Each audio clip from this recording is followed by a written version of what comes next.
Hello, dear students. Oi, queridos alunos. I'm teacher Luana, sou professora Luana.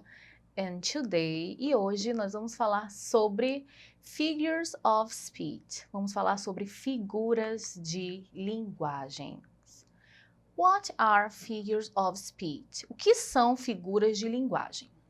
A figure of speech is a word or phrase that has other meaning than its normal definition. Uma figura de linguagem é uma palavra ou frase que tem outro significado além de sua definição normal.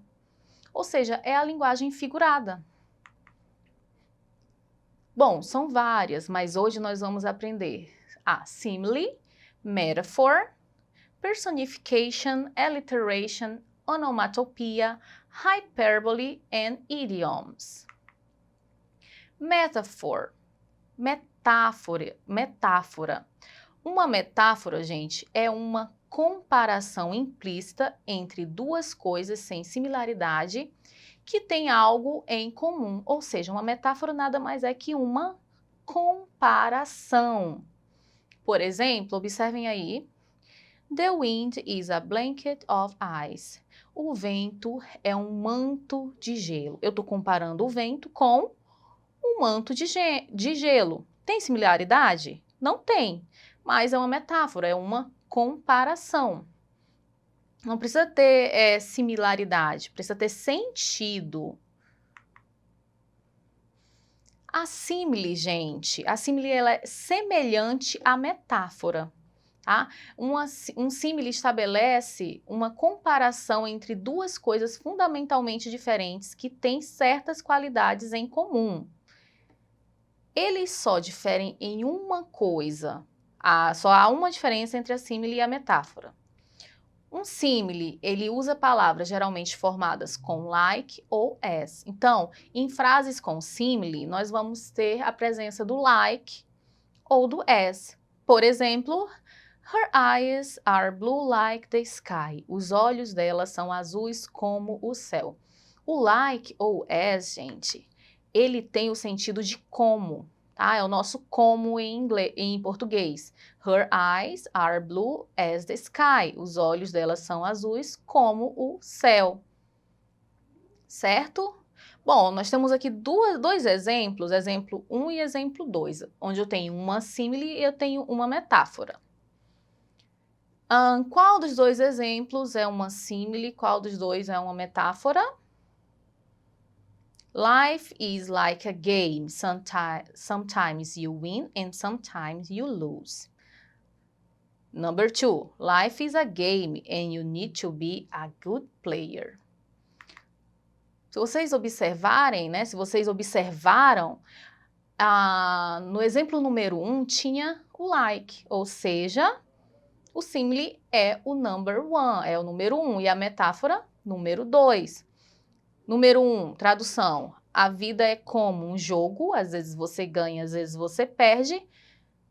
Número 2, tradução. A vida é um jogo e você precisa ser um bom jogador. Vocês não veem no exemplo número 2 a palavra como, certo? Vocês veem, a vida é um jogo, não a vida é como um jogo. Ok? Então, apenas essa a diferença. Agora vamos para a hyperbole. Vamos aprender a hipérbole. Gente, a hipérbole é uma declaração extravagante ou uso de termos exagerados para o propósito de ênfase. Então, hipérbole é o exagero. Falou em hipérbole? Pense logo exagero. Ok? Observem o exemplo. I'm going to wash this mountain of dirty clothes. Eu vou lavar essa montanha de roupas sujas. A gente está comparando o monte, né, de roupa suja, enfatizando, né, exagerando, dizendo que é uma montanha. Por isso temos uma hipérbole. Onomatopeia, gente, esse é o mais simples de todos. Esses aí eu acredito até que alguns já sabiam. E nós vemos muito onomatopeias em histórias em quadrinhos. Onomatopeias nada mais é que a imitação de sons, certo? Observem aí os exemplos, óbvio que tem bem mais exemplos.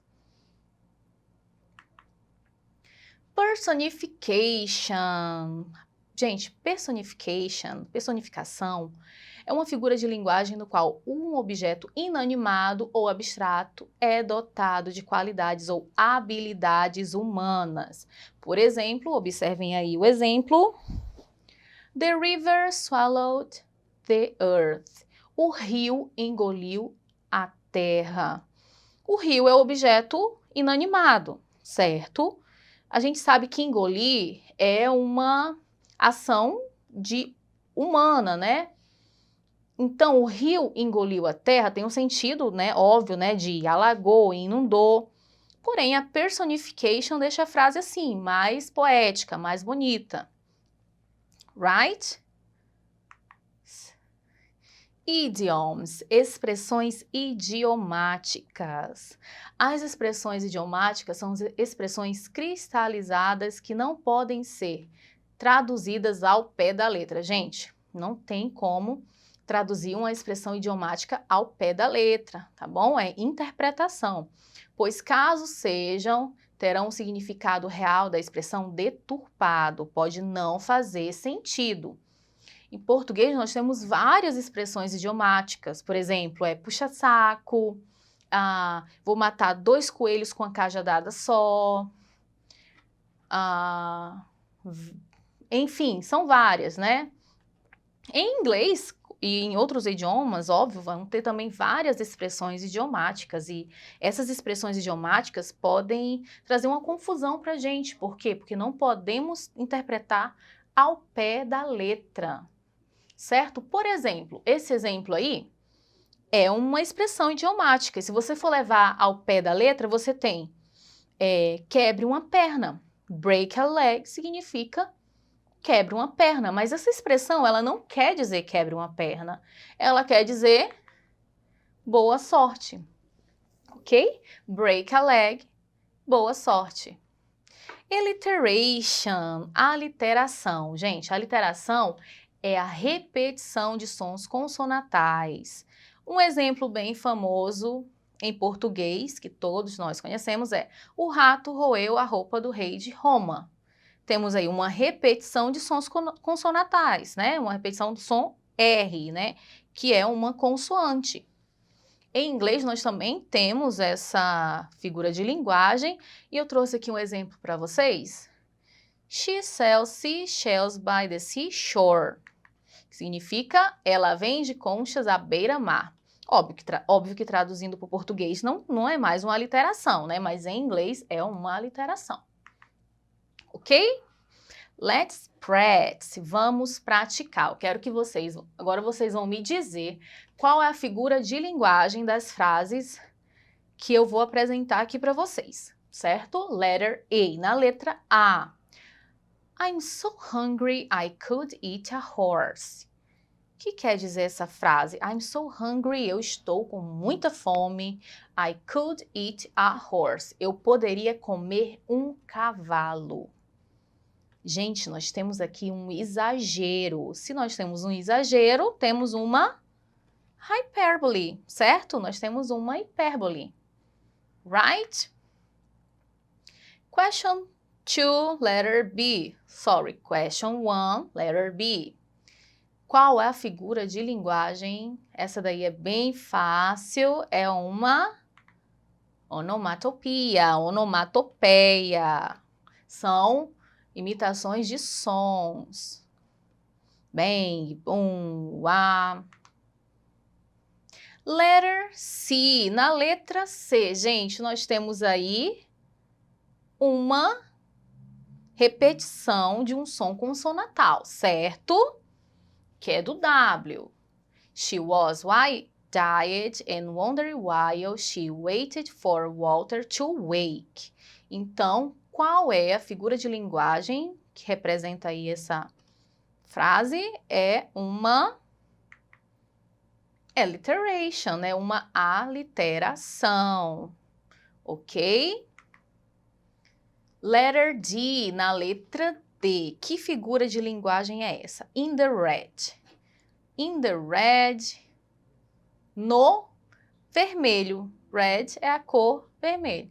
In the red, no vermelho, então só pode ser um idiom. Inclusive, esse idiom, ele também é uma expressão idiomática que nós temos em português, né? Quando a gente diz, eu tô no vermelho, quer dizer que eu estou sem grana. Coincidentemente, também temos a mesma expressão na língua inglesa.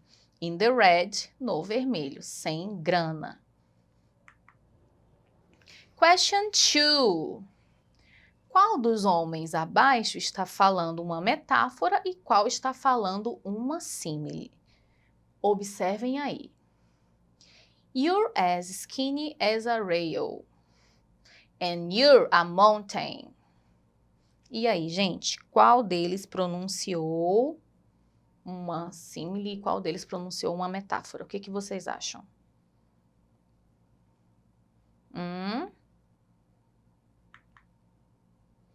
Gente, quem pronuncia? Se vocês, não sei se vocês observaram, mas a resposta está na blusa. Símile é o de blusa vermelha, metáfora o de blusa azul. Você é magrelo como um trilho, você é uma montanha. Olha só, na frase da metáfora não tem o como, né? Você é uma montanha. Right? Então, é isso, pessoal. Thanks for your attention. Obrigado pela sua atenção. Nos vemos na próxima. E não esqueça de visitar a plataforma Eduque, ok? Resolver outras atividades, assistir outras videoaulas e até mais. See you!